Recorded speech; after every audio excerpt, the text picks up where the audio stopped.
Assalamualaikum warahmatullahi wabarakatuh. Bismillahirrahmanirrahim. Alhamdulillah, sahabatku sekalian, salam penyuluh hukum.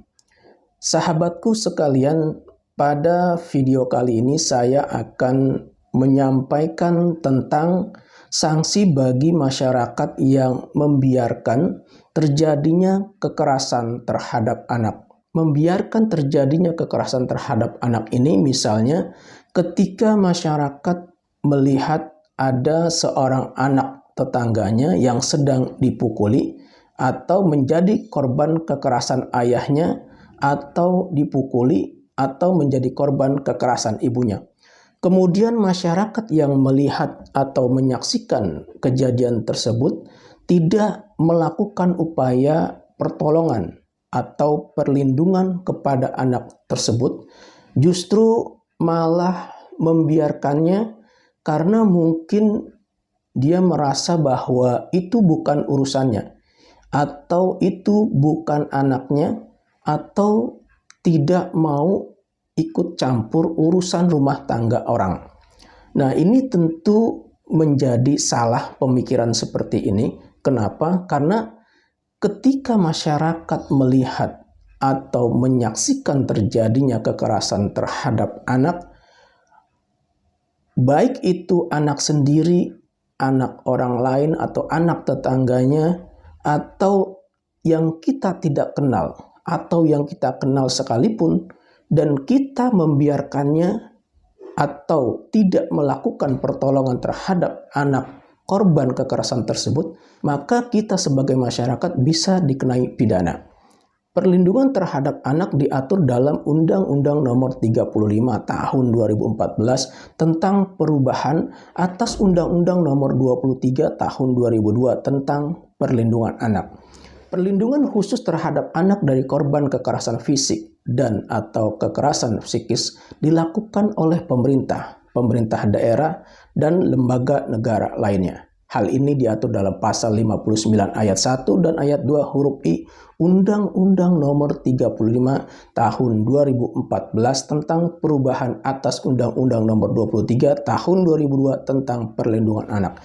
Selain itu, masyarakat juga berperan aktif dalam usaha penyelenggaraan perlindungan anak. Jadi ketika masyarakat melihat atau menyaksikan terjadinya kekerasan terhadap anak, maka terlepas itu anak sendiri, anak orang lain, anak yang dikenal atau tidak dikenal, maka kita sebagai masyarakat, baik sebagai perorangan atau sebagai kelompok, wajib memberikan perlindungan terhadap anak yang menjadi korban kekerasan tersebut. Hal ini diatur dalam pasal 72 Undang-Undang Nomor 35 Tahun 2014 tentang perubahan atas Undang-Undang Nomor 23 Tahun 2002 tentang perlindungan anak. Perlindungan terhadap anak ini dilakukan dengan cara diantaranya yaitu melaporkan kepada pihak berwenang jika terjadi kekerasan terhadap anak atau jika terjadi pelanggaran hak anak, kemudian bisa melakukan pemantauan, pengawasan, dan ikut bertanggung jawab terhadap penyelenggaraan perlindungan anak. Peran masyarakat ini dilakukan oleh orang perorangan, lembaga perlindungan anak, lembaga kesejahteraan sosial, organisasi kemasyarakatan, lembaga pendidikan, media massa, dan dunia usaha.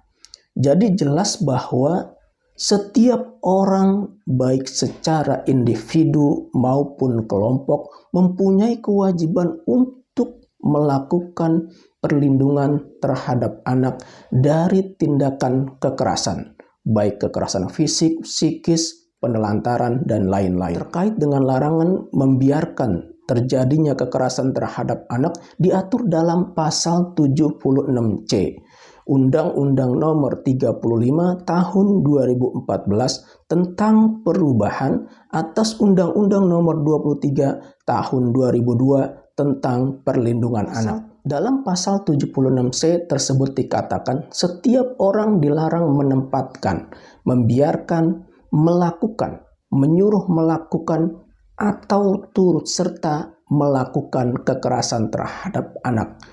Adapun sanksi bagi masyarakat yang membiarkan terjadinya kekerasan terhadap anak tercantum dalam pasal 80 ayat 1 yaitu sanksi pidana berupa pidana penjara paling lama 3 tahun 6 bulan dan atau denda paling banyak 72 juta rupiah. Sahabatku sekalian, mari kita berperan aktif dalam turut serta melakukan perlindungan terhadap anak dari tindakan kekerasan, baik kekerasan fisik, psikis, kekerasan seksual, maupun dari tindak kejahatan lainnya. Demikian, semoga bermanfaat. Wassalamualaikum warahmatullahi wabarakatuh. Salam penyuluh hukum.